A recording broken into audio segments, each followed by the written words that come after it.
ভূমি উচ্ছেদ প্রতিরোধ কমিটির ও তৃণমূল কংগ্রেসের ডাকে নন্দীগ্রামের ভূতা মোড়ে বর্ষতা বিরোধী আন্দোলনে বর্ষপূর্তি উদযাপনে উপস্থিত ছিলেন প্রাক্তন টিএমসিপি রাজ্য সভাপতি জয়া দত্ত। নন্দীগ্রামে বিজেপিকে কড়া ভাষায় আক্রমণ করেন জয়া দত্ত। তিনি বলেন, আপনাদের যিনি বিধায়ক তিনি নেংটি ইঁদুর, ভাওতাবাদ, মুখেই বড় বড় কথা বলে। শুভেন্দুকে মানুষ চিনেছে মমতা ব্যানার্জি দয়ায়। 2011 সালে মুখ্যমন্ত্রী মমতা ব্যানার্জি বলেছিলেন, বদলা নয় বদল চায়। যদি মুখ্যমন্ত্রীর নির্দেশ দেন বদল নয় বদলা চায়, পিঁপড়ের মতন টিপে মেরে ফেলবো। 2 সেকেন্ডের সময় লাগবে। বিজেপি বলে কোনো নাম নন্দীগ্রামে মাটিতে থাকবে না। তিনি আরও বলেন, নন্দীগ্রামে মানুষ যদি সিপিএম এর 34 বছরের শাসন পাল্টে দিতে পারে, তবে দুদিনের নেংটি ইঁদুর শুভেন্দু অধিকারীকে বুঝে নিতে হবে, বেশি সময় লাগবে না। নেতৃত্ব ঠিক করার অধিকার কর্মীদেরই আছে। নেতা আসবে, নেতা যাবে, কিন্তু কর্মীরা কখনো পুরাতন হবে না। কর্মীরাই তৃণমূল কংগ্রেসের সম্পদ। মমতা বন্দ্যোপাধ্যায়ের যদি লড়াইয়ের কোনো রাস্তা বা লড়াইয়ের কোনো পথ প্রদর্শক কেউ থাকে, সেটা নন্দীগ্রামের জনগণ। নন্দীগ্রামের মাটি আন্দোলনের মাটি, নন্দীগ্রামের মাটি প্রতিবাদের মাটি, নন্দীগ্রামের মাটি প্রতিরোধের মাটি।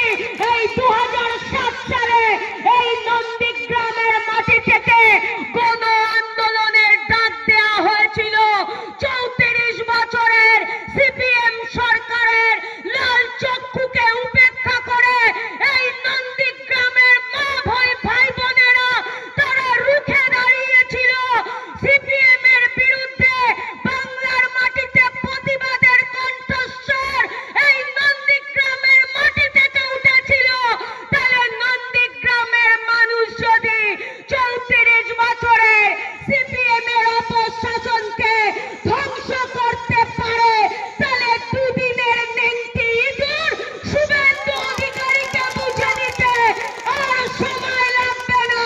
2026 সময়ের অপেক্ষা।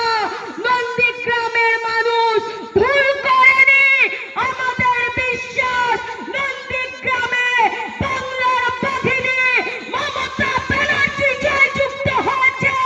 লোডশেডিং এর নেতা যদি ক্ষমতা থাকে পুনরায় নির্বাচন করিয়ে দেখাতে আমাদের এখানকার বুথের কর্মী তোমার বিরুদ্ধে প্রতিদ্বন্দ্বিতা করত।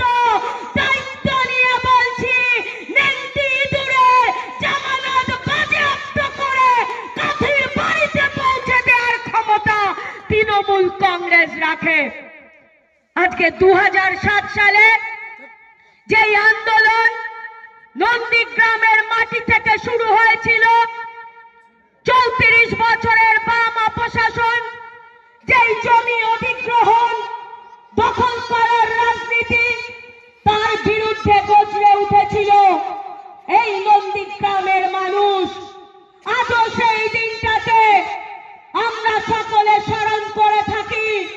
প্রতিবাদ করতে গিয়ে আমাদের 6 জন দাদা তারা আহত হয়েছিল।